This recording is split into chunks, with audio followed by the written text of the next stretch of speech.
problem is that I don't have the courage. The problem is that I know. I know how true love stories go, and to be honest, she's just too perfect to risk the chances of hurting. So rather than walk up to her, offer some lame game and most certain future pain to her existence, I just gotta sit here and admire her from the distance. Damn, look at her. You take childbirths, christenings, weddings, angels singing, sex, hidden lottery, sunshine, fine wine, and the Cardinals winning the World Series, put them all together and they still don't hold a candle to her. As I watch her talk to dudes who pursue what ensues between her thighs and her eyes, trying to look amused by their game, while in her mind she knows their aim. I wish I had telekinetic powers, so I can just glance at her in a second and express my infatuation. Dude, if I had a girl like that, I would take a nest of doves and pluck every single solitary feather just to ensure that her pillow was soft enough to give her head comfort. I'd line the floor with that shit they make Shirter mattresses out of. What is that, memory foam? Because rose petals wouldn't do her feet justice. I'd write her a new song every night just to ensure that in the morning time she could awaken to a new melody soothing her spirit. Can you hear it? That's the sound of my heart fluttering like the wings of a hummingbird whenever she's in my sight. It's like since seeing her face, nothing's been the same. Like I'm insane, I could be cut right now, no blood would ooze, just let us then spell out her name. It's gotten to the point where I'm getting jealous of inanimate objects. Even that chair gets to touch her more than I do. And she can be 2018 vision. That's better than 2020. My vision couldn't be any clearer, but I'm envious of her eyes because they get the chance to watch her in the mirror. And she can be butterflies. And I ain't talking about no normal butterflies, y'all. I mean, my butterflies got butterflies that I never see summer skies because they too busy watching her too.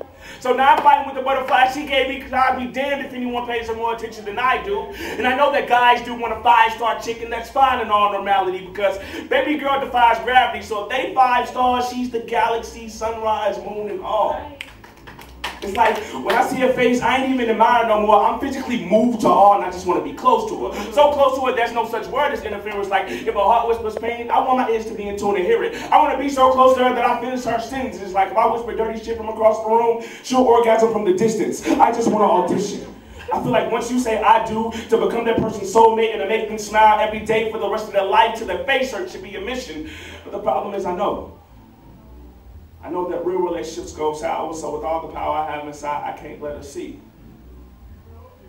I just gotta remain anonymous.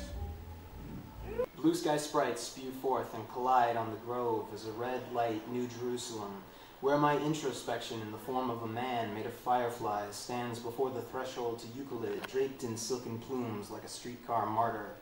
What pair of aligning astrologies are these that eclipse the one-way street? This chemical wedding, the warden of Tower Grove and the Marquis de Carabas, skipping arm in arm through the red tenements of dusk that amble Hasidic markets, lapse infrared parties, and rouse the central West End to rejoicing. Hail, Baron Munchausen! Hail, long-lost cousin! May 1,000 kisses haunt tales of you as you scale fire escapes, wrought iron and ivy. Hail, woman-hater, widow-maker! Scales and cords like roller coasters or Rachmaninoff flying naked to the wind. A Yankee shepherd in garbadine smirking thrift store guises. He appears to never age, nor has he memory of age. Trendy outcast, a fragment torn from its context, from movement. See him strut illusions of concerts, threading wanton looks about his brow, noticed by Mardi Gras naiads treading soulard on fake names. He braids their every flirtation in his Michelangelo locks. See him stained with violet heavens in the gay bars. Migraine rhythms break upon their inebriated chrysalis. The genderless ones, childlike and alien beauties, nightly hatch in their everlasting youth that reach out to touch the hem of his garment. The androgynous hosts sing Gloria, they who never age, nor have any memory of age. See him brawl in fashion galleries, a buccaneer among the art critics, the recreation columnists, a saber-quipped raider amid the equity unions and community theater-goers. Who among you is his peer? What head can uphold that impious torch?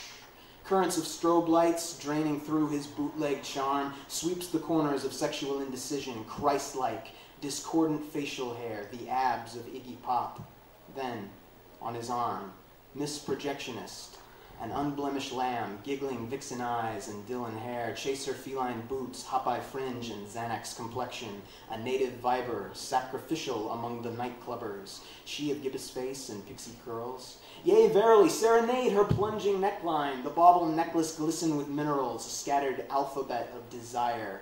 The lobster clasp fossilized sugarcane and cocoa hoist cakes of stone strung across her tiny breast, dangling opal Absaloms. Grant me these petty treacheries. The male is a worshipper of images, the female a worshipper of ideas. Neither is very substantial. Grant me your life, as I would wipe my face with stolen mercy. Dress in your carefree subtleties upon which she dotes, too numerous to mention. You ageless specter of my better fate. You make me want to be you, and in the wanting am I more. You rowdy cuss, you hitchhike laureate, you shepherd boy of the Delmar Loop. For I am but a glutton of succulent prose, and my insistent burbling the illiterate magpie. Dare I touch the things you've held, or follow you across the threshold, down the streets with names of states? Nebraska robs me of sleep. Shenandoah leaves me mad as Nebuchadnezzar. Who am I to buy and sell in your tabernacle? Who am I to grasp the yoke of the cosmos in the viscera of unmade creations?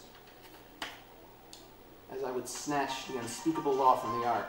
For the two are one, a numeral despised of division. This age is art most rarefied, for a pair such as you make me so. I do all that I can to keep from looking inside, because the tears that I've cried burn long after they dried. I had to sit in prison for 10 years and the time didn't fly by. And it's true what they say, you never miss the water until the well runs dry. My flashbacks can't let me laugh. I'm still running from my past. It was drug slinging, gun blasts, and left my baby mama mad. And I was mad too, but I could only be mad at me. And it's sad to see how my life's been a tragedy. My bad habits hold me back like gravity. I'm still trying to grasp back what a man should be. I used to look up to gangsters, that led me to the pen. And now I find that preachers are pimping grown men. And my comfort, it was a blunt and a bottle foaming. That's all I ever wanted. I can't forget the girl I was boning. And I was zoning. I loved it when I heard her moaning. When she got knocked up, I prayed it wasn't me that I was cloning. A bastard. In the cold world, lost and alone, a rolling stone. I'd give anything to find a home. Life's a fast ride, blink your eyes and I'm gone. I walk the wild side like Mexicans. La vida loca, homes. I manifest the intellect and I'm trying to build an empire. I'm a CEO and a marketer for hire. And I look back and I remember how my depression felt. And I got these slits on my wrist from trying to kill myself. I had a year left in prison in 2009. I felt like the Bee Gees, was just trying to stay alive. I remember having to masturbate looking in the CO's eyes. And I had to rush to get my nut before she walked by. I couldn't afford grease or lotion. I had to lubricate with butter. I know it sounds sick, but hey, that was my life in the gutter. I had to discover life can be raw like sex with no rubber. And so I write to teach people that we need to help each other. With the dawning of a new decade, the church has decided to run a PR campaign to try and spice things up a little bit, and after some careful consideration, it has been decided that the classic image of Christ, doing things like hanging out with the poor, hanging out with prostitutes, and hanging around on crosses, just seems too limp, too lame, too un-American. So, with the help of a local marketing firm, we've managed to give the old Son of God a bit of zazz. So without further ado, I present to you the new American Jesus, standing 6 foot tall with blue eyes and blonde hair so shiny, it catches the glow off his halo as it wafts playfully in the spring breeze, and he's got a red, white, and blue polo, complete with pop collar and gap jeans tight enough to show off his well-rounded assets, but not so tight that they're gay. And he plays football, baseball, basketball, and even golf, but the American Jesus doesn't just play sports. Oh no, he plays them all at the same time. Rebound of his backswing, not to mention, he never forgets to humbly drop to one knee and give glory to his Father. After performing his show-stopping end-zone dance, have you ever seen a man do such a thing? Of course you haven't, because the American Jesus isn't just a man, he's the son of God damn, makes John Wayne and Chuck Norris shit their pants. He wrestles bears in his spare time and punching sharks in the face just for fun. But when he's done, he's a family man, has a 2-story house, white picket fence, supermodel life, 2.5 kids, and a dog named Dyslexia. But perhaps this Jesus just doesn't seem right for you. Maybe he's too white, too peaceful, too wimpy, or too girly. Well, not to worry, we've got regional models fit to suit your Christ-loving needs. We got Hippie Jesus. His message of peace, love, and understanding will resonate with your local group of dumpster diving pot smokers, but probably not with anyone else. ethnic Jesus. He's ever so slightly less white and is willing to erase and summarily forgive all forms of culture, including 40s, rims, and rap. Word. And now from the Catholic Church, Jesus. Not only is he bilingual and a mama's boy, but he'll soon be Mexican a better tortilla near you. We've also got anti-terrorist Jesus with X-ray vision and the ability to detect and deactivate explosive underwear from 5 miles out. And finally,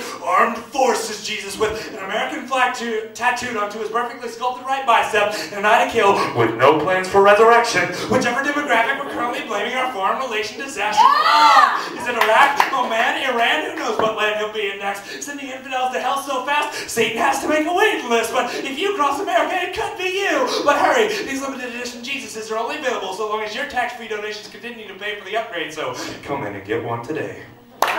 What do you call a guy who sucks another guy's dick? You call him a faggot. Faggot. What do you call a guy who holds another man's hand in public? You call him a faggot. This is how the conversation started out with me and 3 of my friends. As they made gay jokes on the side of me, I slowly raised my hand and said, "Excuse me, are you a faggot if all these things happen to you before you turn 5? Are you a faggot if you knew what it tastes like to suck a dick before you had your very first kiss? Well, if that makes someone a faggot, excuse me, brothers, then I am a faggot." See, before I even reached kindergarten, someone had already taken my innocence. Wait, they didn't take it. It was exploited. See, it was me and 2 other guys. One, he wanted to be the queen, the other was his brother. And we made an unholy trinity that somehow turned into a nightmare for me. Now, in black neighborhoods, this is something that we really don't talk about. It's something that you keep behind locked doors or you swallow it like a grenade. See, you better not tell no motherfucking body what happened to you. You're a man. Stay a man. We don't do that gay shit around here. So, little black boys, we don't go to the news service.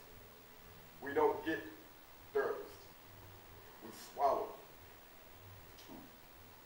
And it slowly starts to eat inside of us. We're confused because we have nowhere to turn to.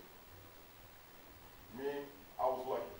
I had a pen and a pad that I could turn to after 20 years of thinking about these things, and 20 years of having to go through this struggle, 20 years trying to say that I'm not like that. I'm not a faggot. So when you have 3 friends that are sitting around saying the exact same things that you've been trying to get rid of, what do? You raise your hand and you say, "You're talking about me." Now, those same 3 friends, one, he won't look at you. Second, he'll just turn and hold his head down in shame. The third, well, you can slowly see the friendship that you once had slowly fading away in his eyes. How do you judge that? How do you tell someone else that it's okay to come out? It's okay to tell your story. People are scared to tell their stories. We are black men. We're not supposed to tell these stories. I'm sorry. I'm a black man that did it. I'm a black man who will take this poem anywhere across this country and I will repeat it because someone needs to hear this story. Because if not, that grenade will someday go off and BAM! Some brown girl is laying down on the ground. BAM! Another black boy is dead just because he said, you remind me of a faggot. These are things that eat us on the inside. So if you know anyone, black, white, purple, pink, orange, it doesn't matter. If they have ever been through anything that's traumatized them so much, tell them to pick up a pen. Tell them to talk to somebody. Because somebody in that room, somebody somewhere needs to hear that story just so they can have the courage to tell their story.